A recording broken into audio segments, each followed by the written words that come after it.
د 1440 هجری قمری کال د شوال المعظم د میاشتې دوهمه جمعه ده.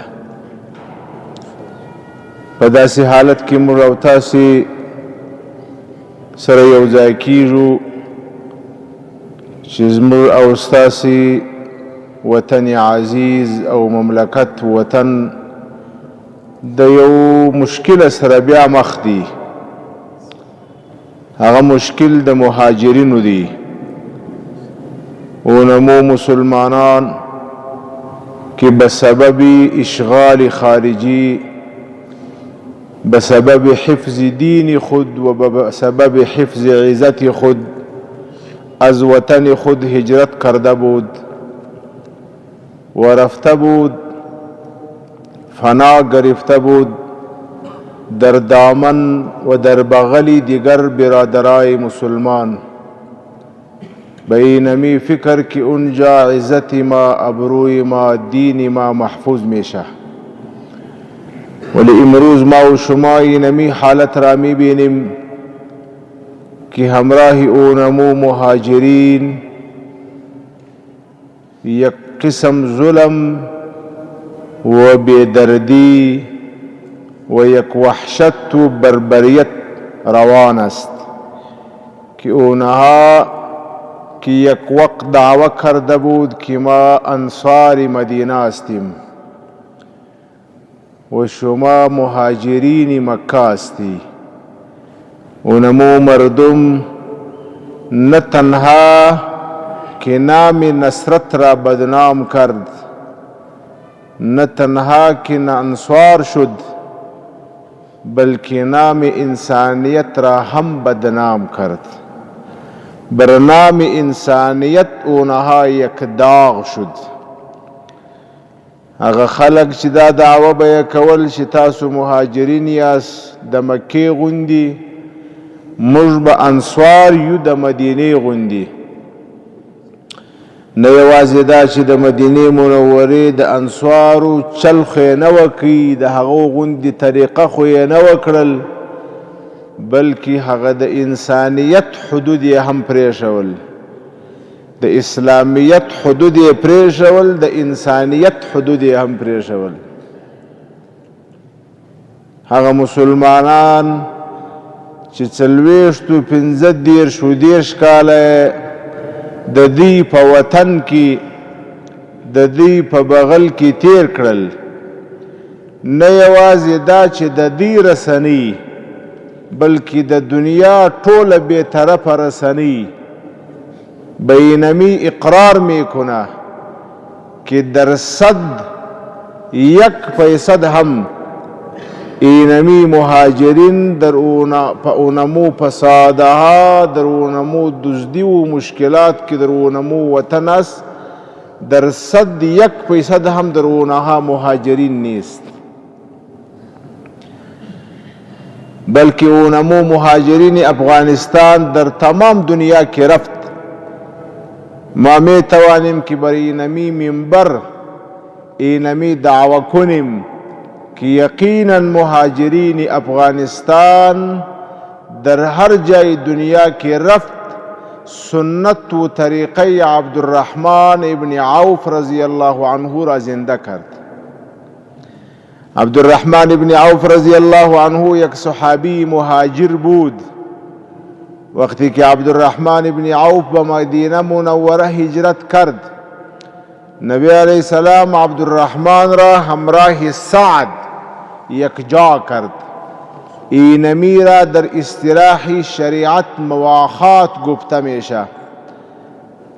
بس سعد رضی الله عنه امر کرد که اینمی عبدالرحمن برادری شماست، چونکه اینمی عبدالرحمن خانه، وطن، جای، هر چیز خود را ترک کرد، لہذا آینده اخراجات مصارف عبدالرحمن به ذمه شماست. یہ سعد رضی الله عنه با عبدالرحمن ابن عوف رضی الله عنه پیشنهاد کرد، چونکه شما یک برادری ماستی، ما نمیخواهیم که هر وقت شما به دست ما، به جیب ما منتظر و محتاج باشید. بیایی ما همراه شما زمین خود را، باغ خود را، چیز خود را، تمام دنیای خود را همراه شما تقسیم میکنیم.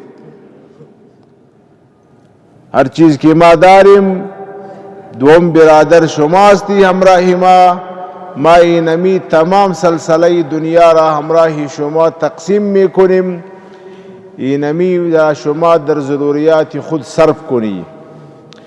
عبدالرحمن بن عوف رضی الله عنه مهاجر بود، ولی مهاجری غیرتی بود.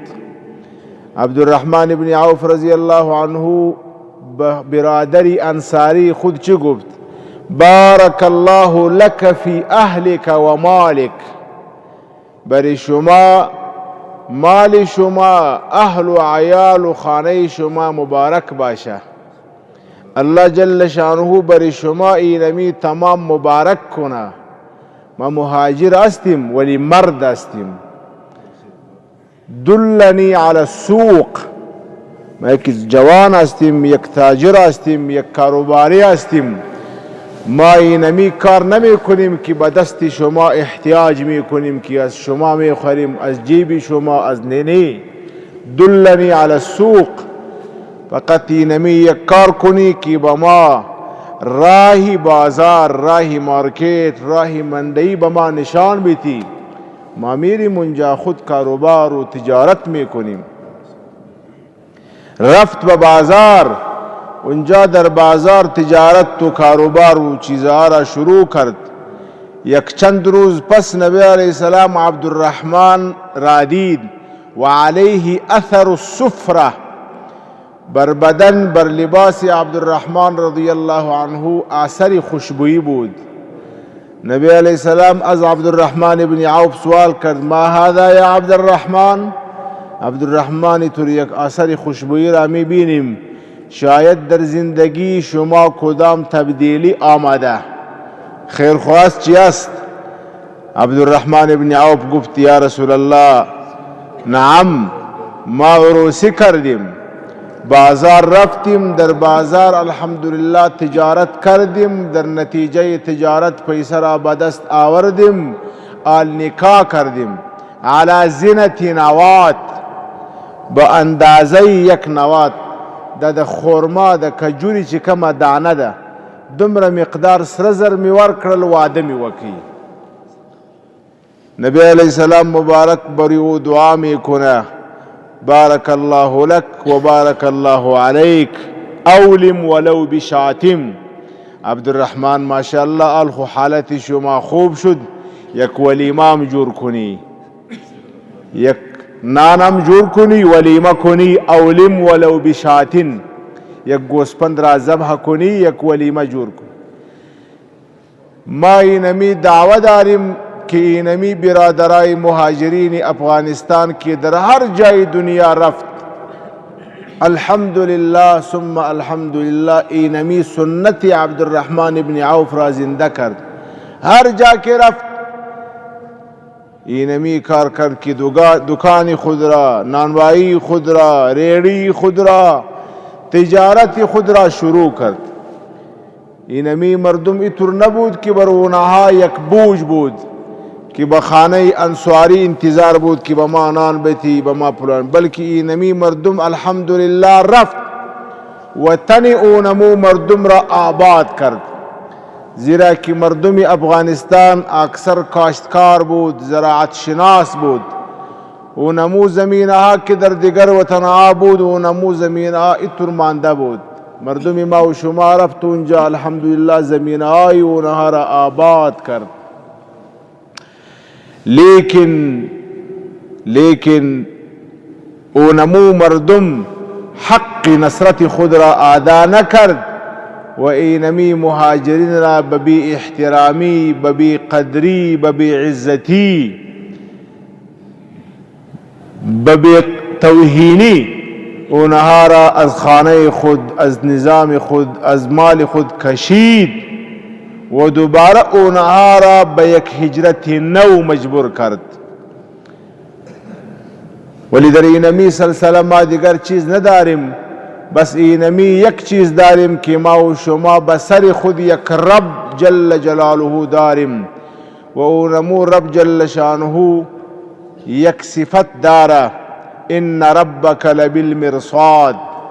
اونمو الله جل شانه تمام مردم را می بینه، حرکت هر قوم، طرز و طریقی هر وطن اینمی را می بینه.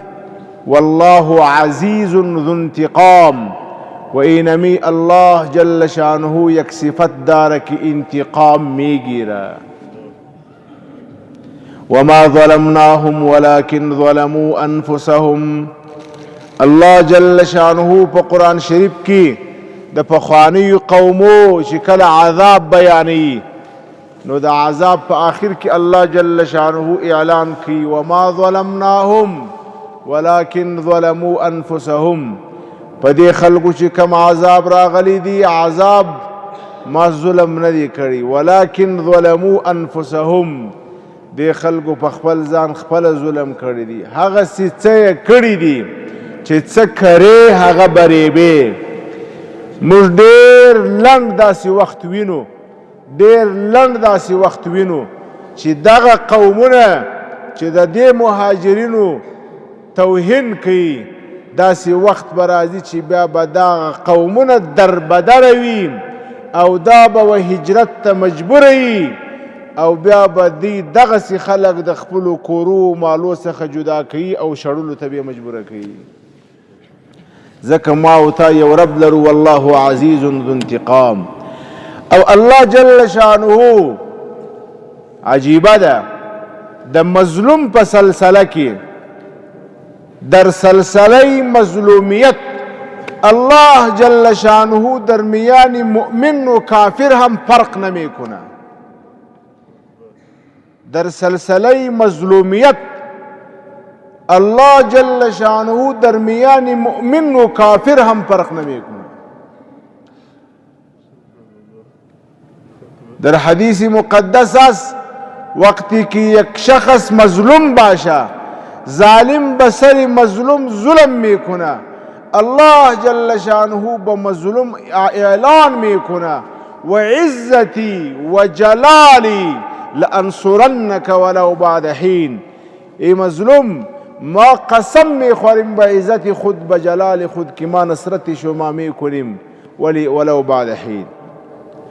اگرچه یک چند وقت بعد باشه نصرت شما میکنیم، انتقام شما را میگیریم. فإنه ليس بينه وبين الله حجاب اتقوا دعوة المظلوم. تاسې د مظلوم د شرا د بددعا څخه نبی علیه السلام وایي ځان وساتي. فإنه ليس بينه وبين الله حجاب. د مظلوم د بددعا او د شرا او د اسمان په منځ کې پرده نسته الله پاک قبلوي.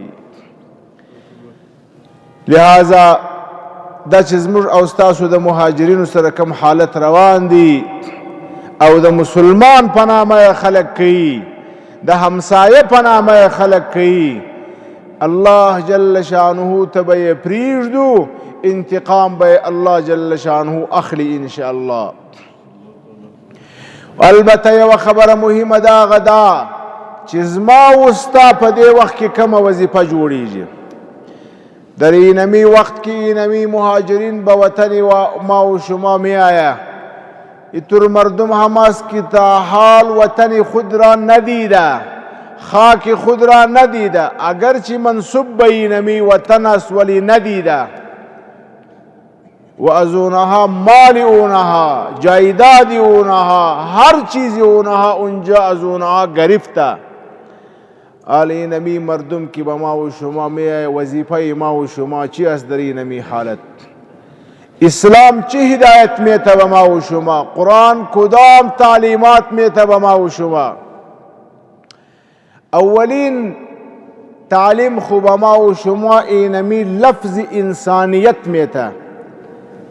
نام ما و شما انسان است. لفظ انسان از انس است. انس به معنای الفت، به معنای همدردی، به معنای تعاون است. حضرات علماء کرام نوشته کرده که نام انسان از اینمی سبب انسان شد که انسان با دیگر انسان همدردی داشته باشه. اونمو انسان که انسان است به شکل، ولی اونمو انسان همدردی نداره. اونمو به شکل خو انسان است، خو در حقیقت او لایق اینمی نام نیست. آدمیت شحم و لحم و پوست نیست.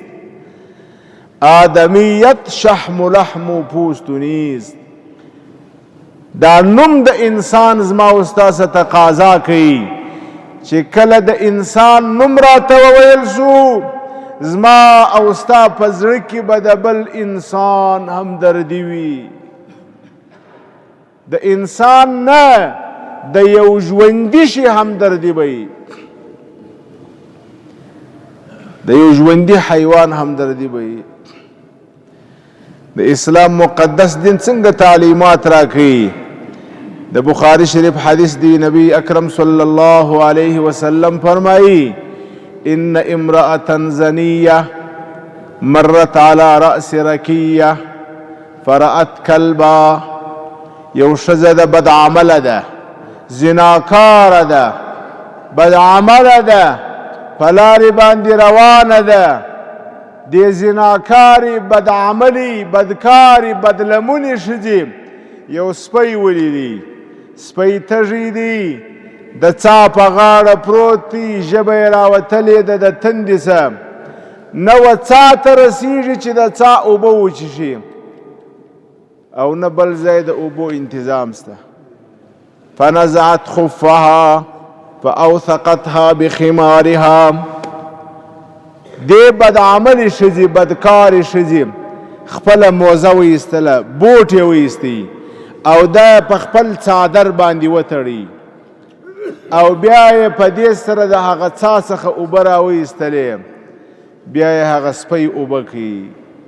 نبی اکرم صلی الله علیه وسلم گواهی ورکوي چې الله جل شانه دغه ښځه جنت ته داخله کړله. دا د اسلام تعلیمات دي. سپی کم حیوان دی؟ سپی هغه حیوان دی د حیواناتو په منځ کې چې د اسلام په دین کې په ابتدا کې چې اسلام راغی، نبی علیه السلام امر وکړي چې کم ځای کې مو سپی لیدي سپی قتلوي، سپی به ژوندی نه پرېږدي. سپی هغه حیوان دی چې د شریعت حکم داو چې نور حیوانات، نور ګندګي د یو چا و یو لوښي ته ولویږي، هغه لوښي مردار سي، 3 وارې پرېمینځه دا لوښي پاک دی.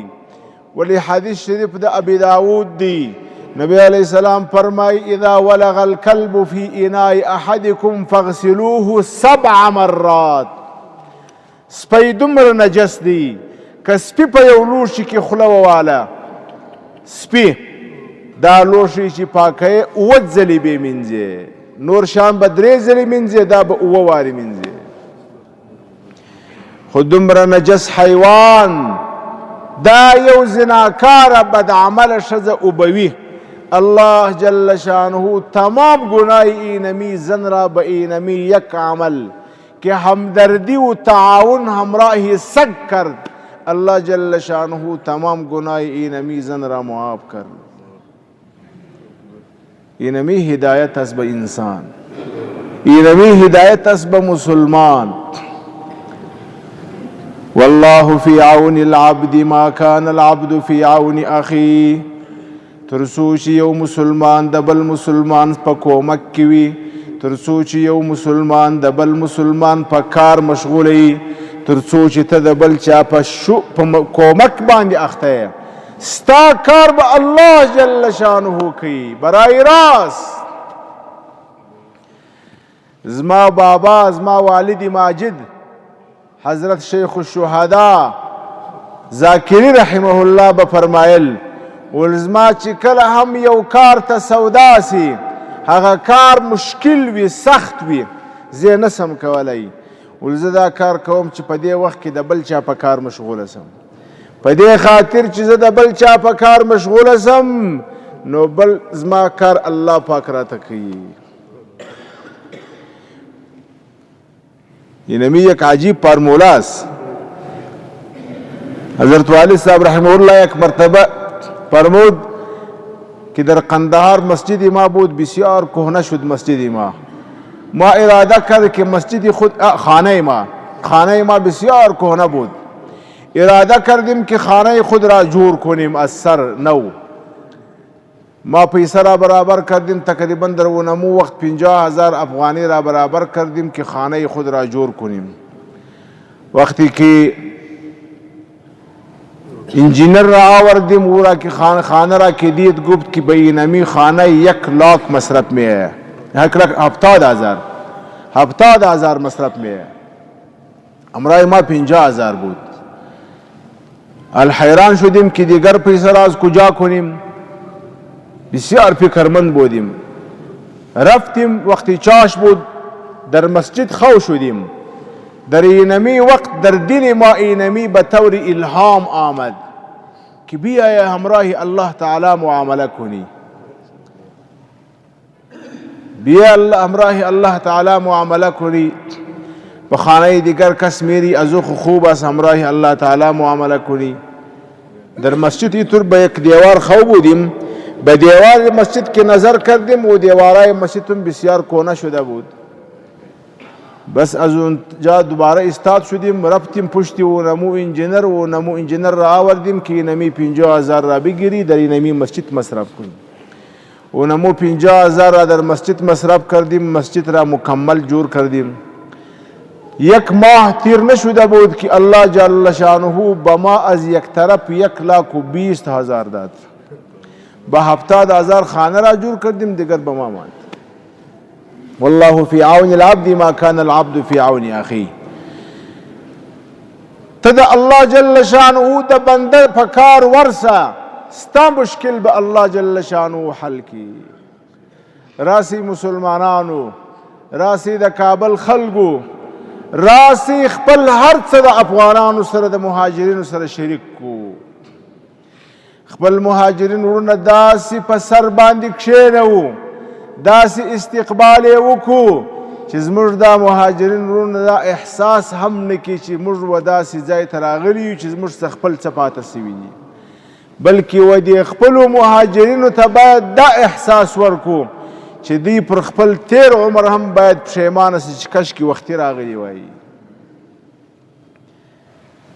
هر څه ورسره شریک کوي، هر څه ورسره شریک کوي. راسي دا زموږ او ستاسې ورونه دي، دا مسلمانان دي، دا په داسې یو حالت یو مشکل کې دي.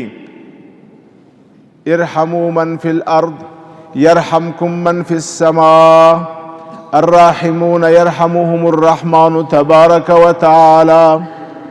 څوک چې پر مخلوق باندې رحم کوي پر هغه باندې به د ځمکې او د اسمان خالق جل شانه رحم کوي.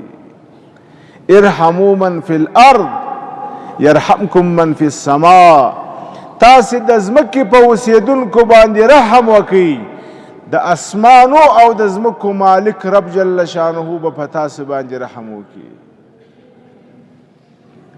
اسانه فارموله د الله جل شانه د رحمت د جلبولو لپاره د الله جل شانه پر مخلوق باندې رحم وکړه. الله جل شانه وایي زما رحمت به ستا په دروازه باندې.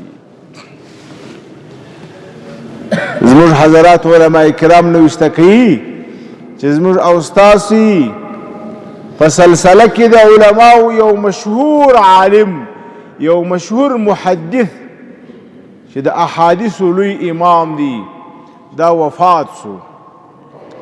تر وفات وروسته یو چا په خوب ولیدي، ډېر کتابونه یې لیکلي دي، ډېر خدمت یې کړی دی. یو چا په خوب ولیدي شاګرد، پوښتنه یې ځینې وکړله چې حضرت الله جل شانه در سره څه وکړله؟ دغه عالم ورته وایي، دا شیخ ورته وایي، وایي الله جل شانه معاف کړم، مغفرت یې راته وکړي. په کم عمل باندې معاف کړې، په کم کتاب لیکلو باندې وبخښلې. دا شیخ ورته وایي وای اعمال الله پاک زما دا ټول قبول کړله خو زما د مغفرت او د بخښنې سبب هغه یو داسې یو عمل و چې هغه عمل ته نه ما توجه کول نه بل چا هغه ته اهمیت ورکوي الله جل شانه په هغه عمل وبخښلم وایي په کوم عمل وایي زه ناست ومه د احادیثو یو کتاب مې نوشته کوي د احادیثو نو پخوا زمانه کې دا قلمونه نه و هغه د لرګي قلمونه وه د لرګي قلم دا به یې په رنګ باندې لوند کړي بیا به یې دا قلم واخیستي په کاغذه باندې به یې خط نوشته کوي چې کله به دا رنګ ختم سو بیا به یې لوند کړي وایي ما چې کله دا خپل قلم لوند کړي په قلم باندې رنګ راغی ما غوښتله چې دا قلم ویسم و کاغذ ته په د دې څخه مخکې دلته په دې باندې یو مچ کښېنستی هغه مچ په دې رنګ باندې ژبه وهله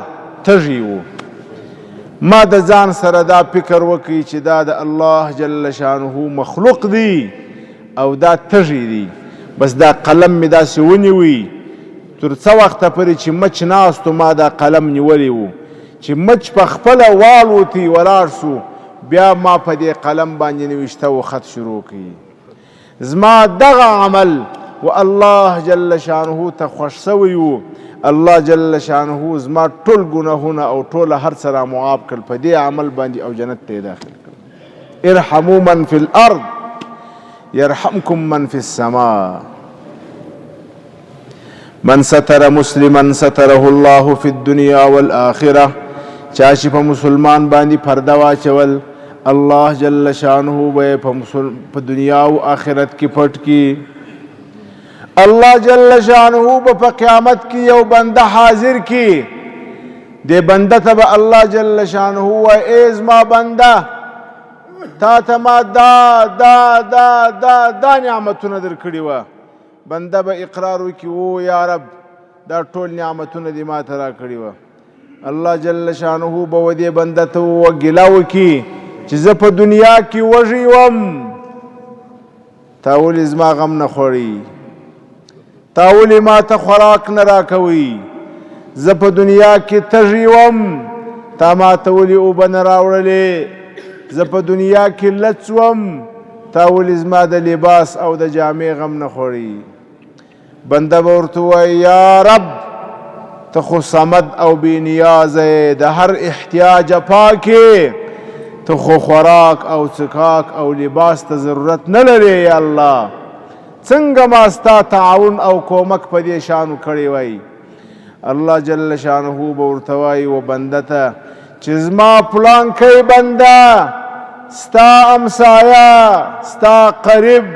ستا شناخته دا وږی و دا تږی و دا لڅ و تا کولی سوای چې په خپل دې مال سره دې د هغه کومک کړی وای که تا د هغه کومک کړی وای تا هغه مور کړی وای تا هغه اوبه کړی وای تا هغه پټ کړی وای دا داسې و لکه زما سره چې دې کړی وای اطلبوني عند منكسرة القلوب الله جل شانه به بندگان خود امر میکنه او بندی ما اگر میخواهی که الله جل شانه را پیدا کنیم و به الله جل شانه مشکلات خود را حل کنیم همراه الله جل شانه مشکلات خود را شریک کنیم الله جل شانه مشکلات ما را بشنوا و دعای ما را قبول کنه کجا پیدا میشه الله تعالی الله جل شانه ادرس میته به ما و شما اطلبونی عند منکسرة القلوب ما کجا پیدا میشیم ما در اون جا در هر دل شکسته ما پیدا میشیم هر جا که دل یک مسلمان شکسته بود غمگین بود در مصیبت بود در مریضی بود در مشکلات بود برو همراه اونمو مسلمان تعاون کنی نصرت کنی همدردی کنی اونجا ما هستیم پس از اینمی تعاون پس از اینمی همدردی شما دست خود را بالا کنی ببین که الله جل شانه چقدر به کدام انداز دعای شما را قبول میکنه و به کدام طریقه دستگیری شما را میکنه لہذا زموږ او ستاسې مسلمانان وروڼه مهاجرین چې را روان دي دا زما او ستا لپاره یو امتحان دی. دا د دې امتحان نه دی، ما او تا په امتحانوي الله پاک. ويؤثرون على انفسهم ولو كان بهم خصاصه. زما او ستا د وطن همسایگان خو په دې امتحان کې ناکام سول. هغه خلک چې دعوه یې کړې وه چې موږ د انصارو د مدینې غوندې یو، هغو خو د نصرت نوم وشرموي، هغه خو د انسانیت پر نامه باندې هم داغ سوله. هغه نه یوازې دا چې د نصرت، د اسلامیت، د انسانیت نوم یې هم وشرموي، د خپل مسلمان رور سره د یو مظلوم او دکاندار او ریړۍ والا سره داسې گزاره کوي، داسې عمل کوي لکه د چې د پلار دشمن پیدا کړي. هغو خدا نوم وشرموي. وس الله جل شانه ما او تا امتحانوي. دا دی د دې مهاجرینو څپه په ما او تا راغلل، ما او تا د دې سره څه کوو؟ د مدینې منورې د انصارو تاریخ به اوس ما او تا څنګه ژوندی کوو؟ ويؤثرون على انفسهم ولو كان بهم خصاصه. د هغو صفت الله پاک دا بیانوي چې خپل ځان دا په خصاصه، دا په یو سخت لوږه، دا په یو سخته مجبوري او تنگ دستي کې پرېږدي، خو بل پر ځان باندې مختاره کوي. وایي یاره زه دې پاته یم خو چې د ده کار وسي. دا میدان نن د امتحان دی. په دې میدان کې راسي رامخته سي. وفي ذلك فليتنافس المتنافسون. په دې میدان کې یو د بل سره باید مقابله وکړو، دنیا ته دا مثال ثابت کو. دا غږ به نه کوو چې را دې سي د دنیا موسساتي، را دې سي د دنیا خیریه ادارې، نه، باید موږ خپله یو او تر بل زیات دې میدان ته وروځو. ها، ما او تا ته د اسلام مقدس دین داسې یو ښایسته تعلیمات را کړي دي. د اسلام حکم دی څه راته وایي؟ انقذ من النار ولو بشق تمره، اتقوا النار ولو بشق تمره. تاسې د جهنم ځان خلاص کړئ که بل څه نه وه په نیمه خورما باندې. نه د ضروري چې خامخا به یو سړی پوره کانټینر باروي، د یو چا نیمه خورما وسوي. دا نیمه خورما خو نو د هر چا وسوي، هر څوک یې کولی شي. په دغه قدر باندې وس هم چې د خپل مسلمان ورور سره شریک کړي. الله جل شانه یې ویني او هغه داسې ذات دی چې بصیر بالعباد، د بنده ټول اعمال او حرکات ویني. لہذا باید په دې امتحان کې کامیاب سو. د خپل مسلمان ورور خاص کر هغه خلک چې در ځان زیات کورونه لري، په کرایو یې ورکړي دي، په کور کې تر ځان زیاتې خونې لري، دا هر څه باید په دې خاطر نه چې نور اوس نو زموږ دپاره یو سیزن دی، راسې مځکې ګرانې کو، کرایې لوړې کو، دا نه، بلکې په دې وخت کې باید موږ او تاسې د کور زیاته خونه هم خالی کو، تر ځان زیات لباس هم واخلو. د خپلو دې مسلمانانو، مهاجرینو، افغانانو وروڼو سره شریک کوم او دې خلکو ته خپل د دې وطن داسې یو تصویر، داسې یو عکس پیش کو چې دا خلک ما مخکې وویله چې پر خپل زور ژوند هم ارمان وکړي چې کشکې وختي راغلی وایي. الله جل شانه دی زموږ د دې مهاجرینو ناصر او حامی سي، او الله جل شانه د اسلامي امارت ټولو مسؤلینو ته او ټولو هغه خیریه ملګرو ته چې په دې کې خدمت کوي د لاشه خدمت کولو توفیق ورکړي، او دا خدمت چې در وسه یې کړی دی دا د الله جل شانه ورته قبول وګرځي.